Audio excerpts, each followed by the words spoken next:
Liberalisation, privatisation, globalisation and appraisal. Exam point of വ്യൂവിൽ നമ്മളുടെ Indian എക്കോണമിയിലുള്ള മൂന്നാമത്തെ പാഠത്തെ നമുക്കൊന്ന് നോക്കി നോക്കാം കേട്ടോ.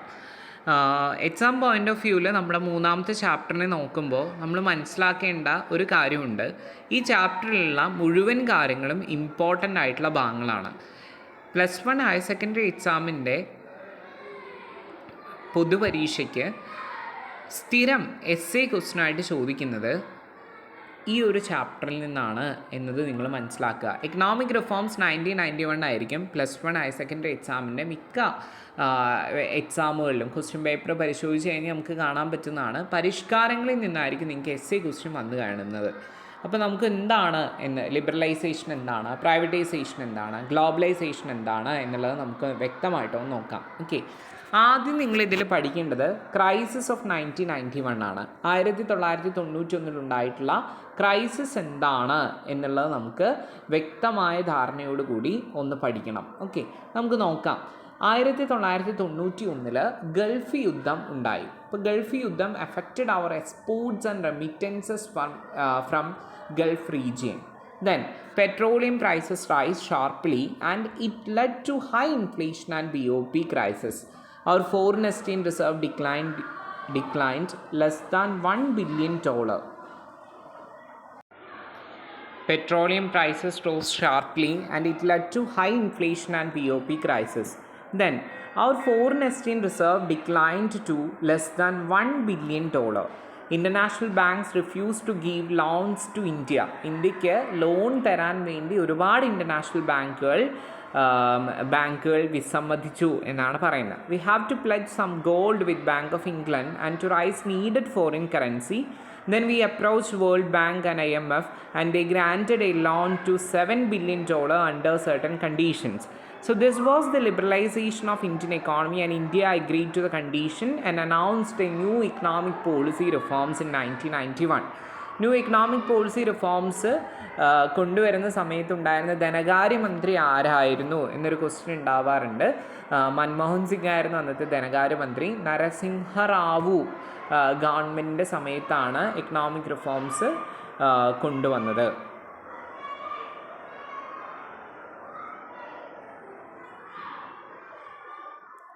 ബാക്ക്ഗ്രൗണ്ട് ഓഫ് ദ റിഫോംസ് എന്താണ്, നമ്മുടെ റിഫോംസ് കൊണ്ടുവരാനുണ്ടായ സാഹചര്യങ്ങൾ എന്തൊക്കെയാണ്?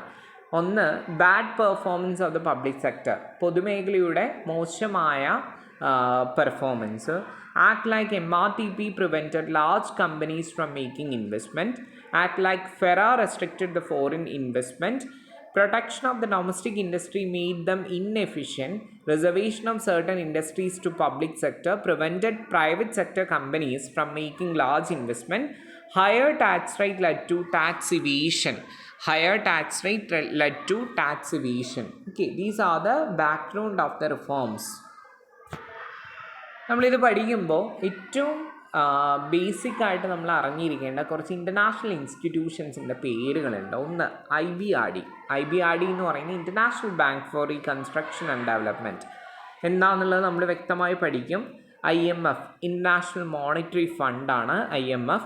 WTO വേൾഡ് ട്രേഡ് ഓർഗനൈസേഷനെയാണ് നമ്മൾ WTO എന്ന പേരിൽ അറിയപ്പെടുന്നത്. GATT general agreement on tariff and ട്രേഡിനെയാണ് നമ്മൾ എന്ത് പറയുന്നത്, GATT എന്ന പേരിൽ അറിയപ്പെടുന്നത്. ഓക്കെ, ഇതിൻ്റെ ഭാഗമായി ഇന്ത്യയിൽ നടപ്പിലാക്കിയിട്ടുള്ള ചില പോളിസികൾ എന്തൊക്കെയാണ്? ഒന്ന് സ്റ്റെബിലൈസേഷൻ എന്ന് പറഞ്ഞു വെച്ചാൽ എന്താണ്? Stabilization means it is a short-term measures to correct macroeconomic imbalances like foreign exchange crisis and inflation. എക്കോണമിയിൽ ഇൻഫ്ലേഷനോ ഫോറിൻ എക്സ്ചേഞ്ച് ക്രൈസിസ് ഒക്കെ ഉണ്ടാകുമ്പോൾ അതിനെ കറക്റ്റ് ചെയ്യാൻ വേണ്ടി നടപ്പിലാക്കുന്ന ഷോർട്ട് ടേം മെഷേഴ്സിനെയാണ് നമ്മൾ എന്ത് പറയുന്നത്, സ്റ്റെബിലൈസേഷൻ എന്ന പേരിൽ അറിയപ്പെടുന്നത്. സാപ്പ് സ്ട്രക്ചറൽ അഡ്ജസ്റ്റ്മെൻറ്റ് പ്രോഗ്രാമാണ് സാപ്പ്. സ്ട്രക്ചറൽ അഡ്ജസ്റ്റ്മെൻറ്റ് പ്രോഗ്രാമിനെയാണ് നമ്മൾ സാപ്പ് എന്ന പേരിൽ അറിയപ്പെടുന്നത്. ഇതെന്താണ്? It is a long term measures to improve the productivity of the economy. നമ്മുടെ എക്കോണമിയുടെ പ്രൊഡക്ടിവിറ്റിയെ ഇംപ്രൂവ് ചെയ്യിപ്പിക്കാൻ വേണ്ടിയിട്ടുള്ള ലോങ് ടേം മെഷേഴ്സിനെയാണ് നമ്മൾ എന്ത് പറയുന്നത്, സാപ്പ് എന്ന പേരിൽ, സ്ട്രക്ചറൽ അഡ്ജസ്റ്റ്മെൻറ്റ് പ്രോഗ്രാം എന്ന പേരിൽ അറിയപ്പെടുന്നതെന്നാണ് പറയുന്നത്. ഓക്കെ, ഇനി നമുക്ക് പഠിക്കേണ്ടത് ലിബറലൈസേഷൻ. ഒരു ഷുവർ ക്വസ്റ്റ്യൻ ആണ്, എസ്സേ ക്വസ്റ്റ്യൻ ആണ് ലിബറലൈസേഷൻ. എന്താണ് liberalisation? Liberalisation means liberalising the economy from government restrictions. ഗവൺമെൻറ്റിൻ്റെ അനാവശ്യമായ നിയന്ത്രണങ്ങളിൽ നിന്ന് ഇന്ത്യൻ സമ്പദ് വ്യവസ്ഥയെ മോചിപ്പിക്കുന്നതിനെയാണ് നമ്മൾ എന്ത് പറയുന്നത്, ലിബറലൈസേഷൻ എന്ന പേരിൽ അറിയപ്പെടുന്നത്. ലിബറലൈസേഷന് കീഴിൽ ഒരുപാട് റിഫോംസുകൾ വന്നിട്ടുണ്ടായിരുന്നു. അതിൽ ആദ്യത്തെ റിഫോംസ് ആണ് industrial sector reforms. Industrial sector റിഫോംസിൻ്റെ ഭാഗമായിട്ട് നടപ്പിലാക്കിയിട്ടുള്ള എന്തൊക്കെയാണ്? ഒന്ന്, ഡി ലൈസൻസിങ് നടപ്പിലാക്കി, ഡി റിസർവേഷൻ ഓഫ് ഇൻഡസ്ട്രീസ് നടപ്പിലാക്കി, MRTP and FERA are amended to attract private investment. Private ഇൻവെസ്റ്റ്മെൻറ്റുകൾ അട്രാക്ട് ചെയ്യാൻ വേണ്ടിയിട്ട് MRTP ആക്റ്റും ഫെറ ആക്റ്റും ഒക്കെ എന്ത് ചെയ്തു, ഒന്ന് ഭേദഗതി ചെയ്തു. Goods reserved for the small scale industries were reduced. Small scale ഇൻഡസ്ട്രീസിന് വേണ്ടി റിസർവ് ചെയ്തിട്ടുള്ള ഗുഡ്സ് റിഡ്യൂസ് ചെയ്തു എന്നാണ് പറയുന്നത്. ഓക്കെ, ഇനി financial sector reforms. Financial sector എന്ന് പറയുന്നത് നമ്മുടെ ധനകാര്യ സ്ഥാപനങ്ങളും മ്യൂച്വൽ ഫണ്ടുകളൊക്കെ ഉൾപ്പെടുന്ന ആ ഒരു വിങ്ങിനെ മൊത്തമായിട്ട് നമ്മൾ പറയുന്ന പേരാണ് ഫിനാൻഷ്യൽ സെക്ടർ എന്ന പേരിൽ അറിയപ്പെടുന്നത്. ഫിനാൻഷ്യൽ സെക്ടർ റിഫോംസ് ഏതൊക്കെയാണോ? ഒന്ന്, bank branch licensing were liberalised. Bank branch licensing were liberalised. New generation banks are allowed. പുതിയ ന്യൂ ജനറേഷൻ ബാങ്ക്സ് എല്ലാം അലൗ ചെയ്തു. Deposit and lending rate deregulated. CRR and SLR reduced. Foreign banks are allowed to open branches in India. Insurance companies are allowed in the private sector. Capital markets are liberalized. Mutual funds are opened. Foreign institutional investors allowed to invest in the Indian capital market. These are the financial sector reforms introduced in India on the basis of economic reforms 1991. Okay, ഇനി എന്താണ് tax എന്ന്? ടാക്സിൻ്റെ മേഖലകളിലും കുറച്ച് റിഫോംസുകൾ നടപ്പിലാക്കി. അപ്പോൾ ആദ്യം നമുക്ക് എന്താണ് ടാക്സ് എന്ന് മനസ്സിലാക്കണം. ഒരു വ്യക്തി ഗവൺമെൻറ്റിലേക്ക് അടയ്ക്കേണ്ട നിർബന്ധിത തുകയാണ് നമ്മൾ എന്ത് പറയുന്നത്, ടാക്സ് എന്ന പേരിൽ അറിയപ്പെടുന്നത്. ടാക്സിനെ നമുക്ക് രണ്ടായി തരംതിരിക്കാൻ പറ്റും. ഒന്ന് ഡയറക്റ്റ് ടാക്സും മറ്റൊന്ന് ഇൻഡയറക്റ്റ് ടാക്സും. ഡയറക്റ്റ് ടാക്സ് എന്ന് പറഞ്ഞു വെച്ചാൽ എന്താ? Tax paid directly by the individual to the government. Tax ഒരു ഇൻഡിവിജ്വൽ ഗവൺമെൻറ്റിലേക്ക് ഡയറക്റ്റായിട്ട് അടയ്ക്കുന്നതിനെ നമ്മൾ പറയുന്ന പേരാണ് ഡയറക്റ്റ് ടാക്സ് എന്ന പേരിൽ അറിയപ്പെടുന്നത്. Tax paid directly to the government by the individual or business entities to whom it is imposed. Then indirect tax എന്ന് പറഞ്ഞു വെച്ചാൽ എന്താ? It is a tax collected and remitted by one whereas impact falls upon another. Collect ചെയ്യുന്നതും അതുപോലെ തന്നെ remit ചെയ്യുന്നതൊക്കെ tax collected and remitted by one whereas impact falls upon another. മറ്റൊരു വ്യക്തിയെ കൊണ്ട് നമ്മൾ ടാക്സ് അടപ്പിക്കുന്ന ആ രീതിയാണ് എന്ത് പറയുന്നത്, ഇൻഡയറക്റ്റ് ടാക്സ് എന്ന പേരിൽ അറിയപ്പെടുന്നത്. Okay, GST came into effect in July 2017. ഈ കൊല്ലം ഒരു വട്ടം വൺ വേർഡ് ക്വസ്റ്റ്യനിൽ ചോദിച്ചിട്ടുണ്ട്. അപ്പോൾ നിങ്ങൾ എന്ത് ചെയ്യുക, GST വന്ന വർഷവും മാസവും ഓർത്ത് വയ്ക്കുക, ജൂലൈ 2017. ഓക്കെ, ഇനി ടാക്സ് റിഫോംസിൻ്റെ ഭാഗമായിട്ട് എന്തൊക്കെ കാര്യങ്ങളാണ് നടപ്പിലാക്കിയിട്ടുള്ളത്? ഒന്ന്, reduction in the personal income tax. വ്യക്തിഗത ആദായ നികുതിയിൽ റിഡക്റ്റ് ചെയ്തു. Reduction in the corporation tax, reduction in excise duty, reduction in customs duty, reduction of introduction of GST. Okay, ഇതിൻ്റെ ഭാഗമായിട്ട് ടാക്സ് റിഫോംസ് ഒക്കെ നമ്മൾ ഡിസ്കസ് ചെയ്യുന്നതിൻ്റെ ഭാഗമായിട്ട് വരുന്ന ഒരു ടോപ്പിക്കാണ് ഫിസിക്കൽ പോളിസി എന്താണ് എന്നൊരു കാര്യം നമുക്ക് പഠിക്കാനായിട്ടുണ്ടാവും. ഇപ്പോൾ ഫിസിക്കൽ പോളിസി എന്ന് പറഞ്ഞു വെച്ചാൽ എന്താ? It is a policy by the government, policy introduced by the government on public expenditure, public revenue and public ഡെപ്റ്റ്. പബ്ലിക് എക്സ്പെൻഡിച്ചർ, പൊതുവരുമാനം, പൊതു ചിലവ്, പൊതുകടം എന്നിവയുമായി ബന്ധപ്പെട്ടുകൊണ്ട് ഗവൺമെൻറ് ഇറക്കുന്ന ഒരു പോളിസിയെ നമ്മൾ പറയുന്ന പേരാണ് ഫിസിക്കൽ പോളിസി എന്ന പേരിൽ അറിയപ്പെടുന്നതെന്നാണ് പറയുന്നത്. ഓക്കെ, ഇനി ഫോറിൻ എക്സ്ചേഞ്ച് റിഫോംസും കുറച്ച് കൊണ്ടുവന്നിട്ടുണ്ടായിരുന്നു. ഫോറിൻ എക്സ്ചേഞ്ച് റിഫോംസ് എന്തൊക്കെയാണെന്നുള്ളത് നമുക്ക് മനസ്സിലാക്കുന്നതിന് മുമ്പ് കുറച്ച് ടെക്നിക്കൽ ടേംസ് ഇതിൽ മനസ്സിലാക്കാനുണ്ട്. ഒന്ന്, ഡീവാലുവേഷൻ. എന്താണ് devaluation? Devaluation means it is deliberate decrease in the value of A country's currency in relation to other currency. It can be done by government or central bank of a country. It prevented capital outflow, encouraged inflows and export. Okay, ഇനി എന്താണ് exchange rate? Exchange rate is A rate at which one currency is exchanged for another currency, ഒരു currency മറ്റൊരു കറൻസിയിലേക്ക് മാറ്റുന്നതിനെ, ആ ഒരു മാറ്റുമ്പോൾ ഉണ്ടാകുന്ന മൂല്യം എത്രയാണ് എന്നൊക്കെ നോക്കുന്നതിന് നമ്മൾ പറയുന്ന പേരാണ് എക്സ്ചേഞ്ച് റേറ്റ് എന്ന് പറയുന്നത്. എക്സ്ചേഞ്ച് റേറ്റ് രണ്ട് രീതിയിലുണ്ട്. ഫിക്സഡ് എക്സ്ചേഞ്ച് റേറ്റും ഉണ്ട്, അതുപോലെ തന്നെ ഫ്ലെക്സിബിൾ എക്സ്ചേഞ്ച് റേറ്റും ഉണ്ട്. മാനേജ്ഡ് ഫ്ലോട്ടിംഗ് എക്സ്ചേഞ്ച് റേറ്റ് ഒക്കെ ഉണ്ട്, പക്ഷെ നിങ്ങൾക്ക് അതിപ്പോൾ പഠിക്കാനില്ല. Exchange rate is determined by the central bank is called fixed exchange rate. ഇത് ചിലപ്പോൾ വൺ വേർഡ് ക്വസ്റ്റ്യനിൽ വരാൻ സാധ്യതയുള്ള ഒരു ക്വസ്റ്റ്യനാണ്. Exchange rate is determined by the central bank, it is called fixed exchange rate. And exchange rate determined by the market forces called flexible exchange rate. Okay, ഇനി നമുക്ക് എന്തൊക്കെയാണ് നടപ്പിലാക്കിയിട്ടുള്ള റിഫോംസ് എന്ന് നോക്കാം. ഒന്ന്, Indian currency devalued in 1991. Indian currency devalue ചെയ്തു 1991. Exchange rate was formally determined by RBI, now determines by market. Exchange rate ആദ്യം determine ചെയ്തിരുന്നത് RBI ആയിരുന്നു, പിന്നെ ഇപ്പോൾ നിലവിൽ ഡിറ്റർമിൻ ചെയ്യുന്ന ആരാണ്? മാർക്കറ്റ് ഫോഴ്സസ് ആണെന്നാണ് പറയുന്നത്. ഓക്കെ, എന്താണ് trade and investment policy right? Reduction in the tariff right, quota system was removed, import licensing was abolished except hazardous items, export duties were removed, foreign investors were allowed to India.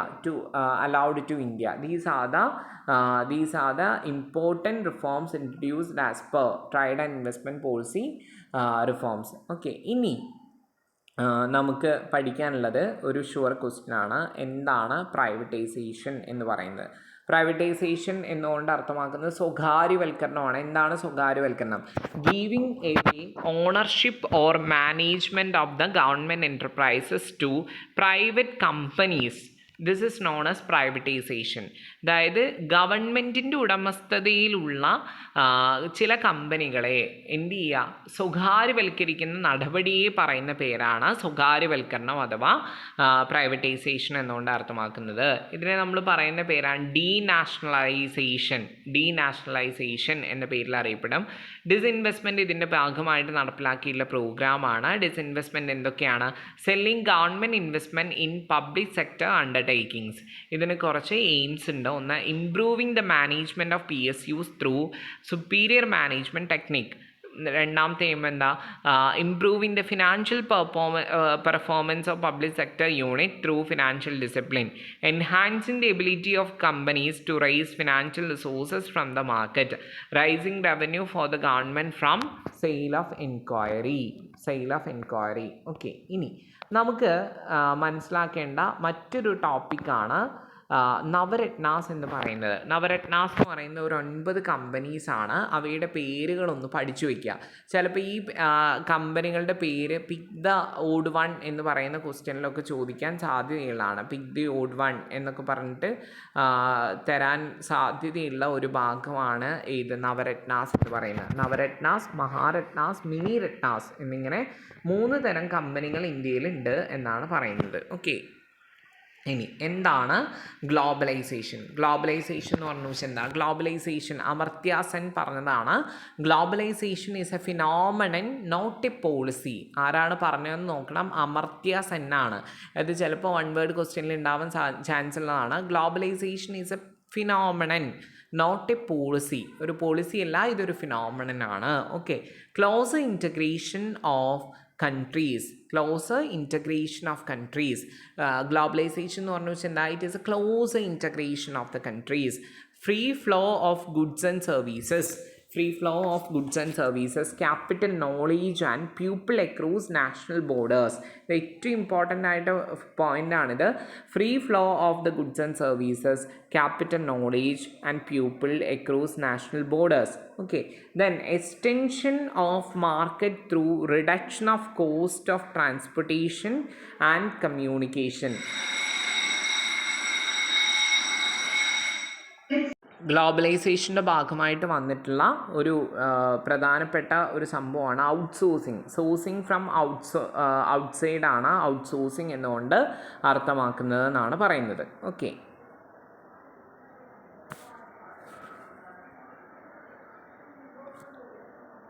WTO നിങ്ങൾ പഠിച്ചിരിക്കേണ്ട ഒരു പ്രധാനപ്പെട്ട ടോപ്പിക്കാണ് WTOയ്ക്ക് മുൻപ് ഗാട്ടാണ് ഉണ്ടായിരുന്നത്. ഗാട്ട് എന്ന് പറഞ്ഞു വെച്ചാൽ general agreement on tariff and trade ആണ് ഗാട്ട് എന്നുകൊണ്ട് അർത്ഥമാക്കുന്നത്. It is a treaty signed by 23 countries in 1948. The objective of GATT was to promote international trade by removing trade restrictions like tariff and quota. Okay, in 1995, GATT was replaced by WTO. Its headquarters in Geneva. Its aims are encouraging world trade, removal of the trade restriction, eliminate discrimination in trade. These are the objectives of WTO. അപ്പോൾ ഇത്രയും ഭാഗങ്ങൾ നന്നായിട്ട് എന്ത് ചെയ്യുക, പഠിക്കുക. നിങ്ങൾ essay എഴുതുക എന്ന ഉദ്ദേശത്തോട് കൂടിയിട്ട് വേണം എന്ത് ചെയ്യാൻ, ഈ ഒരു ഭാഗങ്ങൾ പഠിക്കാൻ വേണ്ടിയിട്ട് കേട്ടോ. അപ്പോൾ ബാക്ക്ഗ്രൗണ്ട് ഓഫ് ദ റിഫോംസ്, അതുപോലെ തന്നെ ക്രൈസിസ് ഓഫ് 1991, ലിബറലൈസേഷൻ്റെ ഭാഗമായി കൊണ്ടുവന്നിട്ടുള്ള 5 റിഫോംസുകൾ ഏതൊക്കെയാണ്, അതിൻ്റെ ഭാഗമായിട്ട് വന്നിട്ടുള്ള ന്യൂ എക്കണോമിക് പോളിസിയുടെ ഭാഗമായിട്ട് വന്നിട്ടുള്ള പ്രൈവറ്റൈസേഷൻ എന്താണ്, ഡിസ്ഇൻവെസ്റ്റ്മെൻറ്റ് എന്താണ്, അതിൻ്റെ ലക്ഷ്യങ്ങൾ എന്തൊക്കെയാണ്, അതിൻ്റെ കൂട്ടത്തിൽ എന്താണ് ഔട്ട്സോഴ്സിങ്, ഗ്ലോബലൈസേഷനും WTO എന്താണ്, ഗാട്ട് എന്താണ്, ഇത്രയും കാര്യങ്ങൾ നിർബന്ധമായിട്ട് എന്ത് ചെയ്യുക, നിങ്ങൾ പഠിച്ചു വെക്കണം. Okay, thank you.